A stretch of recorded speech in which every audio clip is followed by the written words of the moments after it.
Does any of this sound familiar to you? You sit down to work in the morning. It takes a few minutes to get started, but soon you find yourself on a roll. You're making progress on an important project, and you skip your morning break and you work through lunch. When you finally stop to take a break, you realize you've been working nonstop for 5 hours. You feel a sense of pride for pushing yourself and doing more work than other people in your office or at your school. But the second half of the day is a different story. You find it hard to focus. You're easily distracted and highly irritable. You're short with your colleagues and your friends, and you need coffee, tea, or sugary snacks to have enough energy to get through the afternoon. By dinner time, you're completely wiped out. For the rest of the day, you feel like a zombie. And the only thing you want to do is zone out in front of the TV or your laptop. If any of that sounds familiar to you, you're not alone. That scene was my life for years. I believed that pushing myself for hours at a time and skipping breaks was what high performers did. I was horribly mistaken. Dr. Jim Loehr is the co-founder of the Human Performance Institute and the author of The Power of Full Engagement. He's dedicated his professional life to increasing the performance of elite athletes and executives. When he first started working with elite athletes, he couldn't quite pinpoint what made the difference between his low-ranked, low-performing athletes and his high-ranked, high-performing athletes. Both athletes seemed to have incredible talent and work ethic. Then, one day, he noticed his high-performing tennis players doing something strange. Between points and between sets, these high-performing athletes seemed to be zoning out. In the middle of an intense match, they would stare down at their racket, lower their shoulders, and appear to be in a zen-like state. So, days later, he had some of his tennis players wear heart rate monitors and observe their heart rates throughout a match. Again, he saw the high-ranking, high-performing tennis players frequently engaging in short rituals of recovery, where they were relaxed enough to lower their heart rates by as much as 20 beats per minute between points. And the low-ranked, low-performing athletes had no ritual of recovery.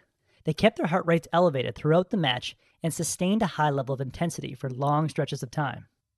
In the later half of the matches, these athletes would make more errors that would cost them the match. And the athletes who fluctuated their focus and their heart rate throughout their matches maintained a high level of performance throughout their matches.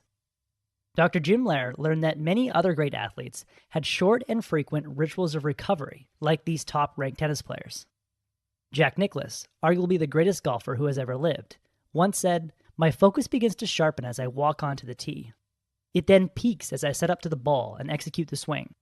Then I descend into a valley as I leave the tee, either through casual conversation with a fellow competitor or by letting my mind dwell on whatever happens into it."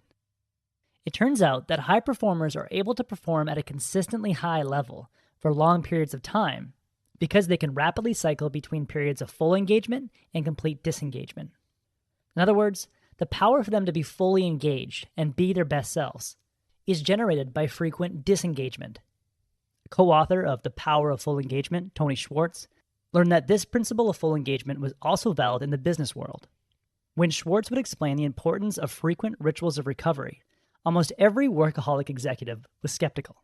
They were proud of their 12-hour workdays and 4-hour marathon meetings. They thought taking breaks was a sign of weakness, and real executives were like well-tuned machines that could sustain a high level of focus throughout the day. But upon closer inspection, these executives were easily distracted, their relationships were fractured, and they were weeks away from burning out. When Schwartz explained the habits of high-performing athletes and got them to try building short rituals of recovery into their day, the executives were shocked at the difference.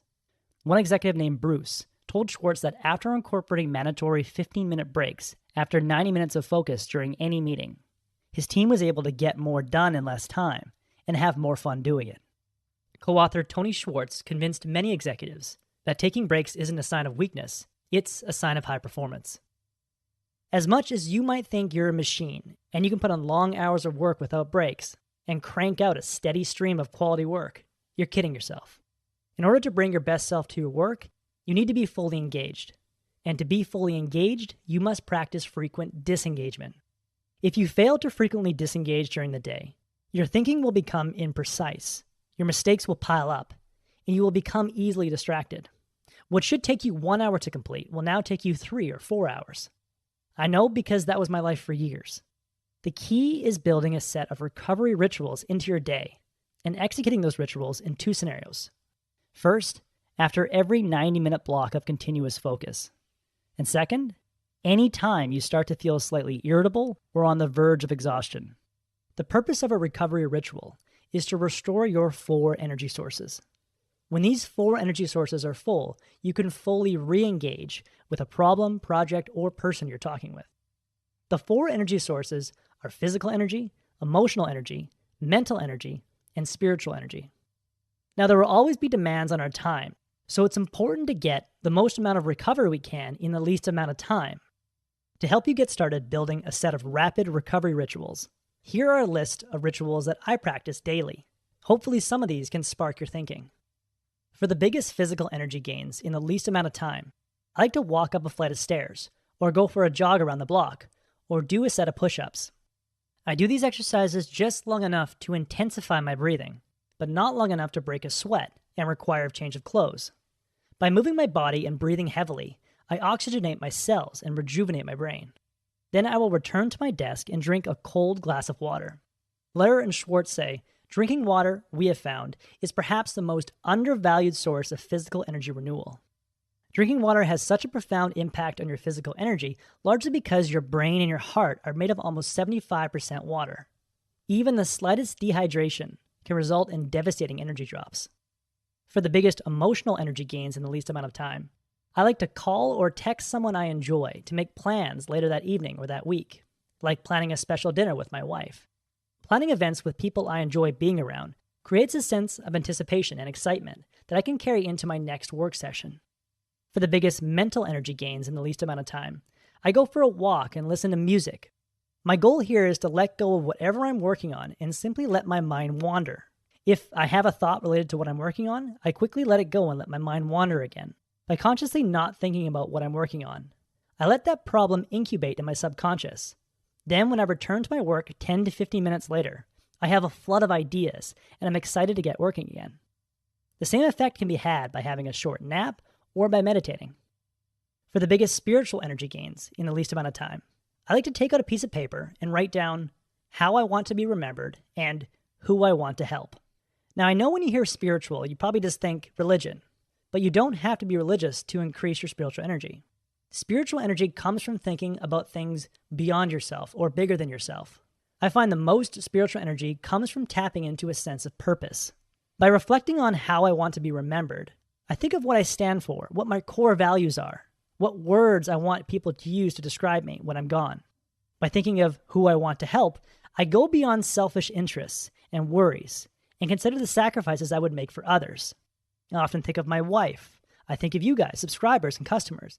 And hopefully one day, if I have kids, my children. Now after this video, take 10 minutes to write out your custom 2 or 3 recovery rituals that you can execute during the day after 90 minutes of intense focus or anytime you feel irritable. Try to incorporate components from each energy category: physical, emotional, mental, and spiritual. By building and practicing rituals of recovery into your day, you can return to work fully engaged and be your best self. That was the core message that I gathered from The Power of Full Engagement by Jim Loehr and Tony Schwartz.